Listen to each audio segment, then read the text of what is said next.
ناظرین welcome back.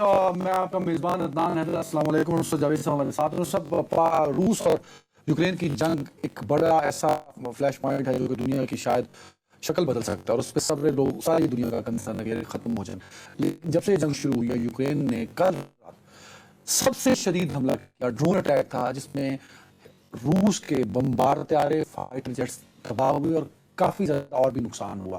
روس expecting کر رہا تھا کہ یوکرین اتنا بڑا حملہ کر سکتا ہے. اب اس حملے کے بعد سوشل میڈیا پر ایک ڈیبیٹ چلی ہے، چاہتے ہیں اس سے شروع کریں. وہاں پہ لوگ یہ اندازے لگا رہے ہیں اور جواز بنا رہے ہیں کہ یوکرین کا اس قدر شدید حملہ روس کے اوپر، پوٹن چپ نہیں بیٹھے گا، پوٹن اس کا جواب دے گا. یو کے پرائم منسٹر کے اپنا ایک بیان وہاں لوگ لگا رہے ہیں، اور وہ یہ جواز بنا کے کہہ رہے ہیں کہ شاید یہ تیسری عالمی جنگ شروع ہونے جا رہی ہے. میں تو آپ نے مجھے خدشات سے آگاہ کیا ہے، میں ان سے کافی حد تک ایگری کرتا ہوں، لیکن تھوڑا سا ہمارے لوگوں کو سمجھانے کے لیے ایک بات تو آپ ثابت ہوئی کہ آپ یہ جو ڈرون طیارے ہوتے ہیں بغیر انسان کے، بغیر پائلٹ کے چلائے ہوئے، یہ خالی جو ہے یہ تصویریں لینے کے لیے نہیں بنائے جا سکتے. ان سے اب آپ وسیع پیمانے پر تباہی بھی پھیلا سکتے ہیں. اور ان کے بارے میں ایک اور آرٹیکل میں نے پڑھا کہ ڈسپوزیبل فائٹر جیٹس ہیں، یا بھیجیں حملہ کریں. لیکن کل رات کو جو روس پر حملہ ہوا ہے، ان کے بہترین طیارے، اس نوعیت کے طیارے جو دور تک جا کے بم کر سکتے ہیں، وہ تباہ ہوئے ہیں 41 کے قریب، 40 سے زائد. ٹھیک. 40 سے زیادہ. لیکن میں عرض یہ کرنا چاہ رہا ہوں کہ سستا ترین طیارہ تو ڈرون ہوا، اور اس کے نتیجے میں جو تباہی مچتی ہے، اگر اس کو ہم ذہن میں رکھتے ہوئے ذرا ابھی حال ہی میں پاکستان اور انڈیا کے درمیان جب ڈرون چل رہا تھے تو بہت سارے، میں نے پاکستانیوں کو بہت سنجیدگی سے یہ کہتے سنا کہ یار کون سی جنگ ہوئی ہے. یعنی یہ ہمارے فہم و گمان میں بھی نہیں ہے کہ جدید ٹیکنالوجی نے جنگ کو کیسے کر دیا ہے. جنگ کو میری نسل کے لوگوں کی اکثریت یہ سمجھتی ہے کہ سائرن بجتے ہیں، ہوائی حملے ہوتے ہیں، سرحدوں پر توپیں ایک دوسرے کے اوپر جو ہیں وہ یعنی کہ بم وغیرہ پھینکتی ہیں.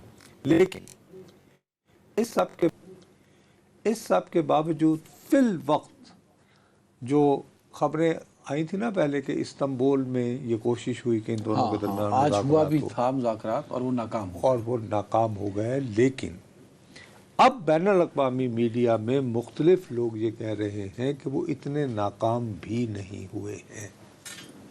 ٹھیک.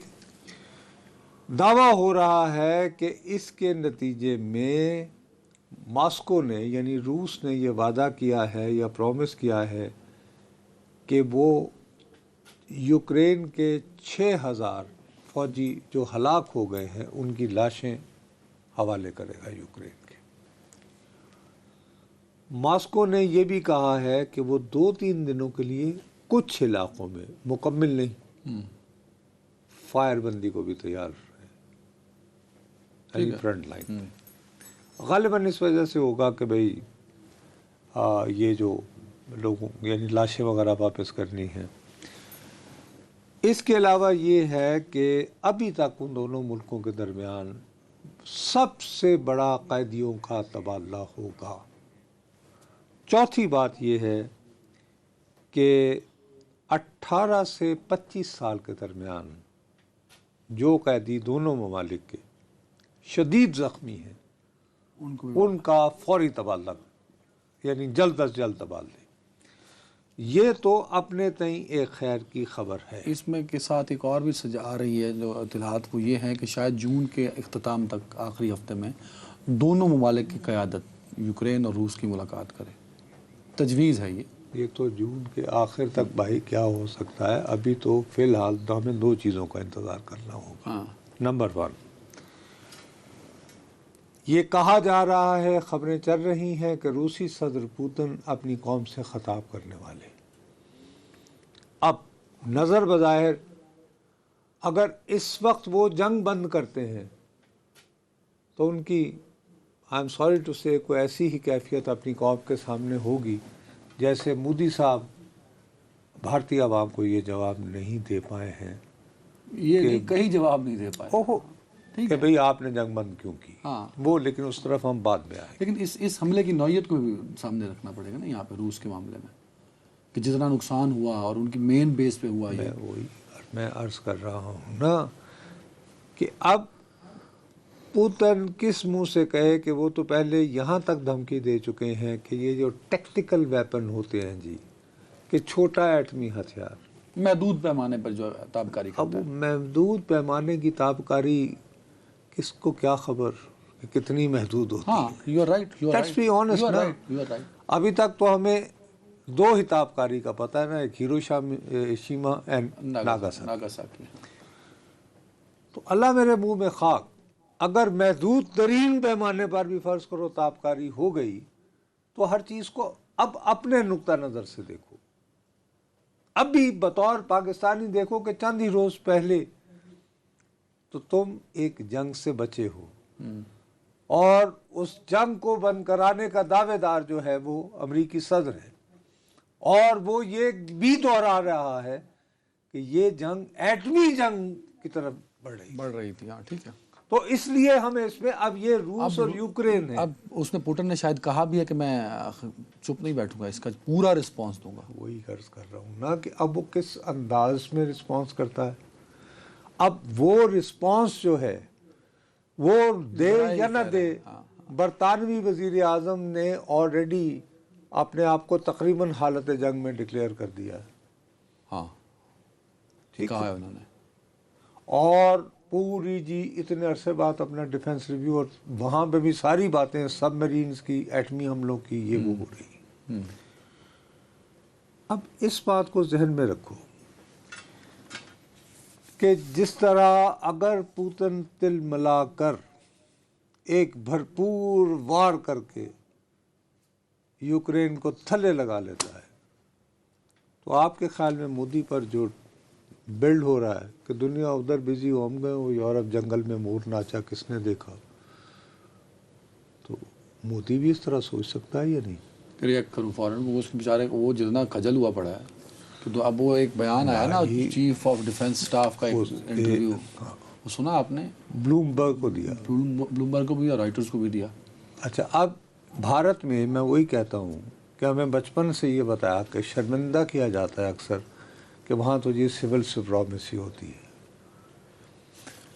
وہاں پہ مارشل لا کبھی نہیں لگا نا. پوری جنگ کے دوران خارجہ سیکرٹری بریف کرتا رہا. جنگی اعتبار سے جب بریفنگ کی باری آئی تو 2 کرنیل اور دونوں خواتین کرنیل, یعنی لو کی رکھا نا, اور کمٹ نہیں کر کے دیا. وکرم مسری نے ایک مرتبہ بھی کہ بھئی انہوں نے کہا جی کہ ہاں جنگ میں نقصان بھی ہوتا ہے وغیرہ وغیرہ. اب یہ جب آپ کا چیف آف کیا اس کو ڈیفنس سی ڈی ایس جب وہ ایک نہیں 2 غیر ملکی خبر رساں ایجنسیوں کے روبرو کیمروں کے سامنے بیٹھ کے کہے کہ ہاں جی ہمارے اتنے طیارے گرے, نمبر اس کے بعد ضروری ہے کہ کیا ٹیکنیکل غلطی ہم سے ہوئی, کیا ہوئی. وہ بلومبرگ کے اینکر نے دوبارہ کویسچن کیا کہ کیا وہ ایک تھا, تو وہ کہتا ہاں. پھر اس کے بعد اس نے کہا کہ 2 دن ہم سے غلطی ہوئی, 2 دن ہم نے پوری اپنی ایئر فورس کو گراؤنڈ رکھا, کوئی جیٹ فضا میں نہیں گیا, ہم نے اس ٹیکنیکل غلطی پہ کام کیا. تو یہ ایڈمٹ کر رہا ہے کہ 2 دن گراؤنڈ رہی. اس کے نتیجے میں کیا ہوا ہے کہ وہاں اپوزیشن کی سب سے بڑی جماعت جو ہے کانگریس, اس کے صدر نے کہا ہے کہ جناب یہ جو انکشافات کیے ہیں چیف آف جنرل اسٹاف نے انیل چوہان, اس کے ذریعے آزاد کمیشن بنایا جائے جو دفاعی تیاریوں کے جائزے کا جائزہ لے. ٹھیک ہے نا بات, تو دیوار سے لگ رہا ہے نا. اس بیان کے بعد تو زیادہ ریئیکشن بڑھا ہے سر.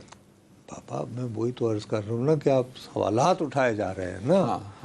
یہاں تک کہا جا رہا ہے کہ اگر ہم جنگ جیت رہے تھے تو بھائی, اور بڑی یعنی کہ غلط زبان بھی استعمال ہو رہی ہے مودی صاحب کے بارے میں کہ جی آپ نے امریکہ کے کہنے پر کیوں جنگ بند کی. نہیں, اب جنگ جیت رہے والی کہانی تو سوال ہی آؤٹ آف کویسچن کر دیا نا سی ڈی ایس صاحب نے یہ بیان دے کے. وہ تو کر دیا نا, لیکن مجھے اب اس بات کو ہم کس طرح رول آؤٹ کر سکتے ہیں عدنان، ذرا تھوڑا سا سوچو. ہم لوگوں کے ساتھ مسئلہ یہ ہو گیا ہے کہ جب سے ہمارے ہاں یہ ٹیلی ویژن آیا ہے نا، جس کو ہم نام نہاد حالات حاضرہ کا کہتے ہیں، اس میں ہم عالمی دنیا پر خبر پر توجہ دینے پر غور ہی نہیں کرتے. ہم کنویں کے مینڈک بن گئے. خدا نخواستہ ایسے حالات میں فرض کریں اگر مودی کر دے، آپ کے خیال میں ٹرمپ اسی انٹرسٹ کے ساتھ اس میں مداخلت اگر رشیا اور ایڈی ٹرمپ جو ہے اس کا ایک حوالے سے تو اس کا منہ کالا ہو گیا کہ یار وہ اتنی دلجوئی ہمیشہ کر رہا تھا پوتن کی، اس پہ بلکہ یہاں تک لوگ الزام لگا رہے تھے کہ یار یہ کہیں روس کا ایجنٹ تو نہیں ہے. جواز تو یوکرین نے دیا نا. اگر رشیا اس کا جواز فراہم کوئی بھی کرے، سوال اٹھتا ہے کہ ٹرمپ یہ کہتا تھا کہ اگر میں صدر ہوتا تو نمبر 1 یہ جنگ ہی نہ ہوتی، اور یہ جنگ شروع بھی ہو جاتی تو میرے ایک ٹیلی فون پر ختم ہو جاتی. اب بابو اس کو امریکی صدر بنے ہوئے بھی 6واں مہینہ شروع ہو گیا ہے حلف اٹھانے کے بعد. تو جنگ تو جاری ہے، اور جنگ اس حد تک جاری ہے کہ اب کل رات کو جو حملہ ہوا ہے اس نے تو یعنی روس کا باقاعدہ آپ یہ کہہ رہے ہیں کہ اگر روس اس پہ رسپانس کرتا ہے، واپسی جواب دیتا ہے اور وہاں سچویشن سخت ہو جاتی ہے، آپ نے یو کے پرائم منسٹر کی بات بھی کری، تو آپ یہ کہہ رہے ہیں کہ یہ مودی کے لیے بھی ایک جواز بنے گا کہ بھئی اگر وہ اپنی خفت کا بدلہ لے سکتا ہے نہیں تو اور دنیا اس پہ خاموش تماشائی رہے اور ٹرمپ بھی رہے، تو میں اپنی خفت کا بدلہ کیوں لوں، کیوں نہ لوں. ہاں نہ کیوں نہ لوں، لیکن ٹھیک ہے. اس پہ ہمارے جوائنٹ چیف نے جنرل ساحر شمشاد مرزا نے بھی ایک انٹرویو دیا تھا. اس میں انہوں نے کہا کہ اگر اب دوبارہ ہندوستان نے ایسے کسی حملے کی کوشش کی تو دنیا کو انٹروین کرنے کا ٹائم نہیں ملے. میں یہ نہیں کہہ رہا کہ دنیا کو انٹروین کرنے کا ہم ٹائم دیں گے یا نہیں دیں گے. یہ حکمت عملی جو ہے یہ حکمت عملی والوں کا کام ہے، میرا اور تمہارا کام نہیں ہے. آپ کو لگتا ہے پوزیشن کے اس پریشر میں اور میں پبلک صرف پریشر میں یہ مودی کیا دیکھ رہا دوبارہ ہوں حملے کا سوچ سکتے ہیں؟ اچھا خالی چلو وہ نہ ہو، ایک اور طرف آ جاؤ. فرض کرو کہ پوتن کی یوکرین سے اصل لڑائی کیا ہے. پوتن کی دانش میں یوکرین نام کا تو کوئی ملک ہی نہیں ہے. یہ ایک حقیقت ہے کہ روس میں جو کرسچینٹی آئی ہے وہ یوکرین سے آئی ہے، جس کو آرتھوڈاکسی کہتے ہیں نا، وہ رشین آرتھوڈاکس، چونکہ روس بڑا ملک ہے لیکن اس کا جو اوریجن ہے، یعنی جیسے ہمارے ہاں لوگ یہ فرض کرتے ہیں کہ جی دیول کی فتح کے بعد یہاں اسلام آیا، کسی کو کڈالا یاد نہیں آتا، ٹھیک ہے نا. تو اسی طرح وہاں پر بھی تو وہ یہ کہتا ہے کہ یہ تو ہے ہی ملک ہی نہیں ہے، یہ ہمارا اٹوٹ انگ ہے. یہ وہی کہانی ہے جو بھارت مقبوضہ کشمیر کے بارے میں کہتا ہے کہ کشمیر ہمارا اٹوٹ انگ ہے. ٹھیک، اب وہ اس میں بھرپور حملہ کر کے اور اس کو ہتھیا لیتا ہے، تو اس کے بعد آپ کے خیال میں جو ارد گرد کے چھوٹے چھوٹے ملک ہیں، لتھوینیا ہو گیا، مثال یورپین کنٹریز، رومانیہ، لیتھونیا، یہ ان کو جو فکر مندی لاحق ہوگی سو ہوگی، بٹ ڈیولپ لیکن کم آبادی والے ممالک، سویڈن، ڈنمارک، وہ کیا محسوس کریں گے؟ اور جن کی تاریخ میں جنگیں ہوتی نہیں ہیں روس کے ساتھ، فرانس، جرمنی، وہ کیسے اس پہ ریئیکٹ کریں گے؟ اور برطانیہ سب سے بڑی بات، تو آپ کہ تاریخی طور پر ویری رائٹ، جنگ تو دو یعنی فرانس اور جرمنی سے بھی یہ پہلے. آرگومنٹ آپ کا بہت ویلڈ ہے، بٹ آپ اس آرگومنٹ میں مودی کو کیوں سپیس دے رہے ہیں؟ مودی آج جس کنڈیشن میں ہے نصر صاحب، وہ 6 مئی والی نہیں ہے. 6 مئی سے پہلے اس کے ساتھ میں نے اپوزیشن مودی بیٹھی کو تھی. ہٹا دیا نا راستے سے. لیکن اب تم مجھے یہ بتاؤ کہ اگر پورا یورپ جو ہے وہ ایک جنگ میں الجھ جاتا ہے، الجھ گیا، میری ایکسپورٹ کہاں جائے گی؟ وہ صرف میری نہیں ہوگی نا سر، وہ پوری دنیا ہے اس میں. او یار میں تو اپنی بات کروں گا یا نہیں، کیا اس پہ ہماری توجہ ہے؟ پھر ہمارا کتنا بڑا ڈیاسپورا ہے، کتنے پاکستانی جو ہے برطانیہ میں ہیں، اللہ میرے منہ میں خاک اگر فرض کرو ان کیا ہو رہا ہے. ریمیٹنسز اسی طرح پھر اس کے بعد ان کے ذریعے پھر ریمیٹنسز کا آنا، جس پہ اکانومی بیسڈ کر رہی ہے، ویسے جس پہ آپ کی اس سال کی economy ساری پوری چل رہی اکانومی ریمیٹنسز پہ بیسڈ کرتی ہے. تو آپ اس انداز میں ذرا سوچو نا. چھوڑ دو، میں کہتا ہوں جی کہ مودی میں جان نہیں گئی، خفت ہو گئی، ٹھیک ہو گئی اس کی. لیکن مجھے یہ بتاؤ کہ جب ابھی تک مجھے تو آپ بھی سمجھتے ہیں جو صارفین لکھ رہے ہیں تھرڈ ورلڈ وار، آپ بھی سمجھتے ہیں مطلب یہ جو ہے میں نے اپنی ساری زندگی جو صحافت کی ہے ہمیشہ عدنان، میں نے سازشی تھیوریوں کو سختی سے جھٹلانے میں کہ یار ریئلسٹک بات کرو، لیکن سازشی تھیوری میں یہ سمجھتا ہوں بہرحال خلق خدا کے جو جبلی خطرات و خدشات ہوتے ہیں ان کو یار آپ نظر انداز تو نہیں کر سکتے نا. یار پوتن وہ شخص جس نے ساری زندگی جو ہے جو اپنے کیریئر کا آغاز کرتا ہے KGB کے جاسوس کی طرح جرمنی میں قونصل خانے میں، دنیا روس بالکل یوں کسی قابل ہی نہیں تھا، سپر طاقت سے تباہ و برباد ہو گیا افغانستان کی وجہ سے. وہاں پہ جو لڑاکو سمجھے جاتے ہیں سب سے زیادہ وہ چیچن تھے. چیچن وار کو یہ کیسے پوتن اتنا پاپولر ہوا، کیوں ابھی تک برسر اقتدار ہے؟ کہ ہی از دا مین جس نے کہ چیچنز کو اس طرح قابو میں لیا کہ اب چیچن جو ہیں وہ یوکرین میں روس کی افواج کے ساتھ مل کر لڑ رہے ہیں. فرنٹ اس پہ لڑنے لائن پہ، ٹھیک ہے. چیچن جو ہیں وہ شام میں لڑ رہے تھے بشار الاسد کی حکومت کی حمایت میں، ایک مختلف مسلک سے تعلق رکھنے کے باوجود. وہ لوگوں کو اپنے لوگوں کو انگیج کرنا جانتا ہے اور کانفلکٹس کو سیٹل کرنا بھی جانتا ہے. اب آگے بڑھتے ہیں، ٹائم کی بھی کمی ہے. جی آپ CDS کے بیان پہ نہیں آئے کیونکہ وہ CDS میں نے تو کہہ تو رہا ہوں اس کے بیان کے بعد مودی اس سے پہلے کہاں کھڑا تھا؟ ویک پوزیشن پہ تھا. اب اس کے بیان کے بعد جو اس کی ویک پوزیشن تھی وہ بھی نہیں رہی. So what next? پھر میں آگے آتا ہوں.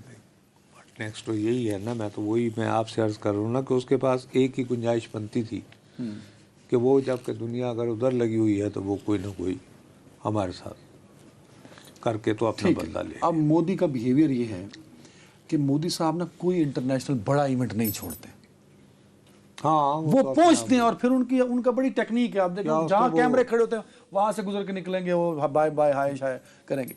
پہلی دفعہ ہے 6 سالوں میں کہ G7 سمٹ میں وہ شرکت نہیں کر رہا. یہ کنفرم ہو گیا دلی سے کہ ہی ول ناٹ اٹینڈ. یار اس کی خیر ایک یہ بھی وجہ ہے نا کہ کینیڈا میں بہت ساری سکھ تنظیمیں ہیں اور کینیڈا کی حکومت اٹسیلف ہاں وہ بہرحال اس حوالے سے بھارت کی نظر میں اس طرح ساتھ نہیں دے رہی جو بھارت کا مطالبہ ہے کہ جی یہ انتہا پسند ہے، ہمارے غدار ہیں، ہمارے ہاں تخریب کاری پھیلا رہے ہیں. ٹھیک، لیکن اس کا یہ اتنے بڑے ایونٹ سے باہر رہنا بھی تو اپنی جگہ ایک ہے نا کہ نہیں میں تو وطن سے اس وقت تک نہیں نکلوں گا جب تک بدلہ نہ لے لوں. اس طرح بھی تو سوچو. دوسری طرف عالم اس کا یہ ہے کہ دیکھو نا اس کے اپوزیشن والے کیا کہتے ہیں اس حکومت کو، اڈانی امبانی کی سرکار نہیں چلے گی.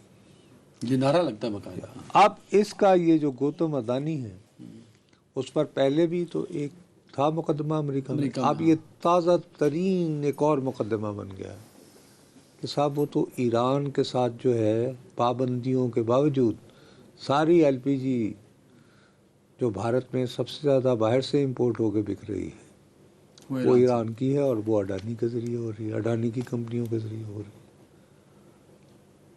اب اس کا فائنینسر بھی خطرے میں.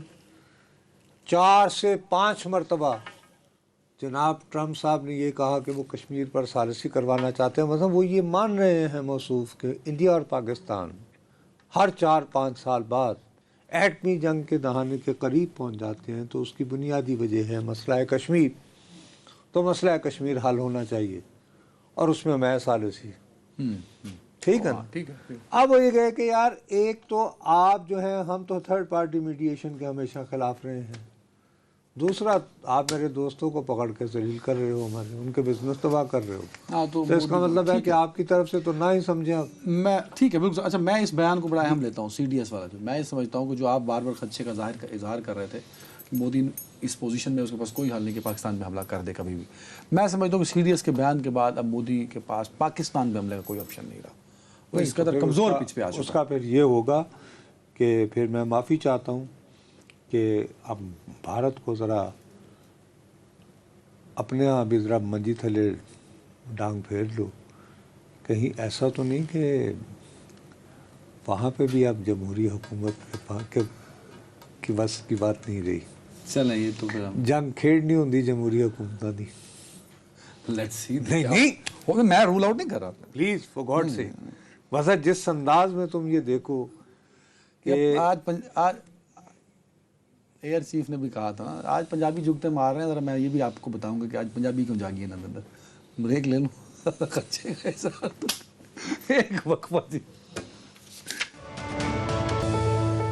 Welcome back. نو صاحب فخر کاکا خیل ہمارے ساتھ ہیں، بغیر تمہید کے ذرا ان کی طرف جائیں گے. خبر جو بہت انڈر پلے ہوئی نظر نہیں آئی بہت مین سٹریم میں. فخر بھائی، داعش کا دہشت گرد پکڑا گیا، کون تھا، کیسے پکڑا گیا، کب پکڑا گیا، کیا ہوئی یہ ساری کاروائی، پلیز رپورٹ کیجیے گا. دیکھیے عدنان، ایک عرصے سے نہ صرف پاکستان بلکہ ایران اور ساتھ میں کچھ ہی عرصہ قبل کلیکٹیو جو سیکیورٹی ٹریٹی آرگنائزیشن جو ماسکو کے آشیرواد سے جو وسطی ایشیائی ریاستیں ہیں ان کا افغانستان کے حوالے سے ایک اجلاس ہوا، اور اس میں انہوں نے باقاعدہ طور پر یہ کہا کہ افغانستان کے اندر 20 ایسی نئی تنظیمیں جنم لے چکی ہیں جو اس خطے کے انتشار کا باعث بن سکتی ہیں. اور اس کے بعد ہم جو خبر آئی افغانستان سے، جب ترکیہ سے تعلق رکھنے والے داعش کے ریکروٹر ابو یاسر الترکی جب وہ پاکستان میں داخل ہو رہے تھے ان کو گرفتار کیا گیا، اور ابتدائی تفتیش سے معلوم ہوا کہ ایک سال قبل اگست ویانا آسٹریا میں جو ایک معروف امریکن گلوکار کے اوپر جو ناکام اٹیک ہوا تھا، اس کی بھی جو ساری پلاننگ تھی وہ اسی ابو یاسر ترکی نے کی. یہاں سوال جو بہت بڑا ہے وہ یہ کہ جب یہ پاکستان میں داخل ہو رہا تھا اس وقت تو اس کو گرفتار کیا گیا، لیکن افغانستان میں اس نے جو وقت گزارا، ظاہری بات ہے یہ اس روز تو نہیں آیا ہوگا. افغانستان یہ کس طرح پہنچا، ڈاکومنٹس لے کر پہنچا، اس نے وہاں کیا وقت گزارا، کن کن صوبوں میں گئے داعش کے. ایک منٹ فخر کاکا خیل، ہمارے یہاں اب بہت سارے لوگ جو ہیں صرف پاکستان ہی نہیں بلکہ عالمی سطح پر بھی تخریب کار تنظیموں پر نگاہ رکھنے والے، وہی جیسے آپ یعنی کہ سینٹرل ایشیا کی بات کر رہے ہیں، تو یہ دعویٰ ہو رہا ہے کہ دیکھیے افغانستان میں طالبان کے آنے کے بعد طالبان مجاہدین بھی تقریباً پولیس میں بدل گئے، اور جو اشرف غنی کی پولیس یا فوج تھی وہ لوگ یا تو بھاگ گئے یا اگر ادھر ہیں تو وہ بھی بے روزگار ہیں. تو ان کی تعداد ہم یہ کہہ چکے ہیں کہ اب دے آر اویلیبل کہ انہیں کوئی بھی قوت کہیں بھی دہشت گردی پھیلانے کے لیے استعمال کر سکتی ہے. اسی طرح کہا یہ جا رہا ہے کہ جب سے شام میں بشار الاسد کی حکومت کا تختہ الٹا گیا ہے تو اس وقت سے جو شام میں مصروف کار کوئی تقریباً 18,000 کے قریب مختلف گروہوں سے وابستہ انتہا پسند تھے، وہ بتدریج افغانستان کا رخ کر رہے ہیں. اور ان لوگوں کے لیے ابو یاسر ترکی جو ہے وہ بہت امپورٹنٹ کردار ادا کر رہا تھا، اس لیے کہ سنا گیا ہے کہ یہ پروپیگنڈے کا بڑا ماہر ہے، اور خاص طور پر اس کو انگریزی زبان پہ اتنا عبور ہے کہ وہ کہتے ہیں نا کہ دل مو لیتا ہے، اور لوگوں کو یہ جو یورپ وغیرہ میں بسے مسلمان بلکہ کئی غیر مسلم بھی اسلام قبول کر کے خلافت الہیہ کی بحالی کے لیے بدائش کا حصہ بن جاتے ہیں. تو کیا یہ حقیقت ہے؟ آپ نے بھی یہی فکر سنے ہیں؟